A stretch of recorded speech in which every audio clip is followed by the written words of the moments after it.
शिवपुरी जिले में जनसुनवाई के दौरान पंचायत स्तर की अनियमितताओं और भ्रष्टाचार को लेकर ग्राम पंचायत डोडा के सरपंच ने सचिव पर लापरवाही और काम में अड़ंगा डालने का आरोप लगाते हुए हटाने की मांग की है। ग्राम पंचायत डोडा की महिला सरपंच प्रीति धाकड़ सचिव राजेंद्र धाकड़ से परेशान है। उन्होंने सचिव को हटाने की मांग की है।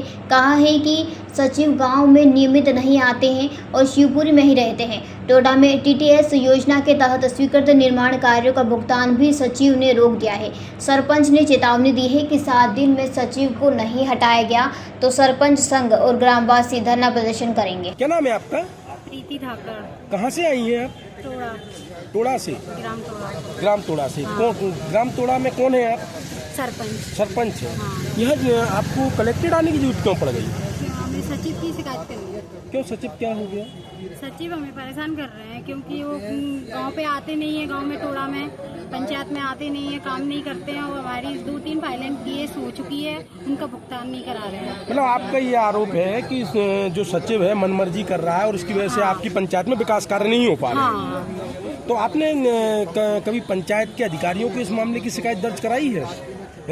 जनपद सीईओ को या जिला पंचायत सीईओ को या किसी को? नहीं, अभी तक नहीं कराई। पहली बार आई है। हाँ। तो वो क्या कहते हैं, क्यों नहीं आते हैं, क्या चाहते हैं? वो तो धमकी देते हैं कि आप पे जो बन पड़ता है आप करो, मैं तो ऐसे ही करूँगा और शिवपुरी रहते हैं, वो आते नहीं है। क्या नाम है उससे? राजेंद्र धाकड़। राजेंद्र धाकड़ है। हाँ। तो वो पूरा अपना वर्चस्व बनाकर रखे हुए हैं पंचायत। हाँ। अच्छा, अगर आपकी सुनवाई नहीं होती है, आप क्या चाहती हो? पहले तो हम उनको हटवाना चाहते हैं। अगर उनको नहीं हटाया गया तो आप क्या करेंगे? हमारी पंचायत में काम अच्छे से करते रहे, हमें कोई दिक्कत नहीं है। नहीं, जैसे अगर वो काम नहीं करते हैं, हाँ। उनको हटाया नहीं जाता है अगर पंचायत से, तो फिर आप आगे क्या करेंगे? हम और आगे कदम उठाएंगे कि धरना प्रदर्शन पे बैठेंगे, आगे और बात बढ़ाएंगे। आगे और बात बढ़ाएंगे। हाँ। क्या ऐसा कारण है कि आप महिलाएं हैं इसलिए वो दबंगी दिखा रहे हैं? हो सकता है इसीलिए। हाँ, हो सकता है इसीलिए, क्योंकि जैसे आप वहाँ बैठक करती होंगी ग्राम सभा की और तमाम बैठकें विभिन्न मुद्दों पर होती हैं, तो उनमें नहीं आती हैं वो? नहीं, कभी नहीं आए। अच्छा, आपके 2 साल में कम से कम 2-4 बार ही आए होंगे। 2 साल में 2-4 बार ही आए। अच्छा, और भी सदस्य हैं जो वार्ड मेंबर हैं आपके, वो आते हैं बैठकों में? हाँ। तो वो लोग परेशान नहीं है इन चीजों से? सब लोग परेशान हैं। तो आज वो आपके साथ आए क्यों नहीं है? पहले आए थे वो। पहले वो भी आए? अच्छा, इससे पहले भी आप शिकायत कर चुकी हाँ। हैं, उसके बाद भी सुनवाई नहीं हो रही? उसके बाद भी सुनवाई नहीं, अब दोबारा आए हैं। तो मतलब आप बच्चों को लेकर आप यहाँ पे अकेली आई हैं आज, तो आपको लगता है कि अधिकारी भी यहाँ पे है ना, पुरुष वर्चस्व समाज हो गया है और महिला की सुनवाई नहीं हो रही है? क्योंकि आप बताने पहले भी आप आई हैं शिकायत में। पहले भी आए थे, अब उनने तारीख दी है कि सचिव को बुलाएंगे और आमने सामने बात करवाएंगे। क्या नाम है आपका? मेरा नाम सुमित कुमार धाकड़ है। मैं सरपंच पद हूँ ग्राम पंचायत टोड़ा जनपद पंचायत पौरी से। आपकी मिसेज का नाम क्या है? प्रीति धाकड़। क्या समस्या लेकर आए थे आप यहाँ? समस्या हम लेकर आए हैं, पिछली जनसुनवाई में भी आए थे, वो भी आवेदन दिया था हमने और आज भी जनसुनवाई में आए हैं।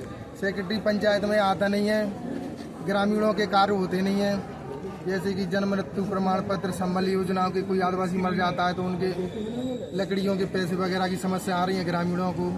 और हमारी पंचायत की टीएस निर्माण कार्यों की स्वीकृत करी हुई रखी हैं, उनका पेमेंट कराने में हमको परेशान कर रहे हैं। क्यों नहीं आता सर सेक्रेटरी? कारण क्या है? कारण ये है, शिवपुरी रहते हैं वो, उनको आने की कहते हैं तो धमकी और देते हैं ऊपर से। क्या कहते हैं? कि तुम मेरा ट्रांसफर करा दो। अच्छा। तुमको दिगेसू कर लो मेरा। कब से परेशान कर रहे हैं? जी कर रहे हैं कम से कम 1-1.5 साल से। हम बर्दाश्त कर रहे थे कि चलो ठीक है, पर उनकी समझ में आई नहीं रहा, इसलिए मजबूरन कलेक्टेड आना पड़ा। कलेक्टर साहब ने आपको क्या आश्वासन दिया? कलेक्टर साहब ने 18 तारीख को हमको बुलाया है, बोला था कि सेक्रेटरी को भी बुलाऊंगा और आपको भी बुलाऊंगा और आमने सामने बात कर। इससे पहले शिकायत की थी क्या आपने? हाँ, इससे पहले पिछले मंगलवार को की थी। शिवपुरी से कुलदीप गुप्ता की ये रिपोर्ट। जयराम जी, किशन काका। राम राम भाई, राम राम। क्या दोनों भाई बैठ के क्या हिसाब लगा रहे हो? ऊटी लहसुन के भाव आ गए क्या? अरे नहीं रे दादा, ये अपना रमेश नया मकान बनाने के लिए लोन ले रहा है। हिसाब किया तो पता चला कि लोन का पैसा तो ईंट और रेती में ही पूरा हो जाएगा। और अभी तो सीमेंट लानी है, सलिया लाना है और तो ठेकेदार को भी पैसे देने हैं। मेरे तो कुछ समझ में ही नहीं आ रहा कि कैसे बनेगा मेरा नया मकान। अरे किशन काका, कहाँ इन रेत सीमेंट और लाल ईंटों के चक्कर में पड़ रहे हो? मेरी बात मानो तो अपने घर को बाबजी एसी ब्लॉक से बनवाओ। इसमें ना सीमेंट और रेत की जरूरत होती है, ना ही तराई करने की झंझट। और लाल ईंटों के मुकाबले आपका मकान काफी तेजी से बनकर तैयार हो जाएगा। इससे आपके पैसे तो बचेंगे ही, साथ ही मजबूती ऐसी कि सालों साल देखने की जरूरत नहीं।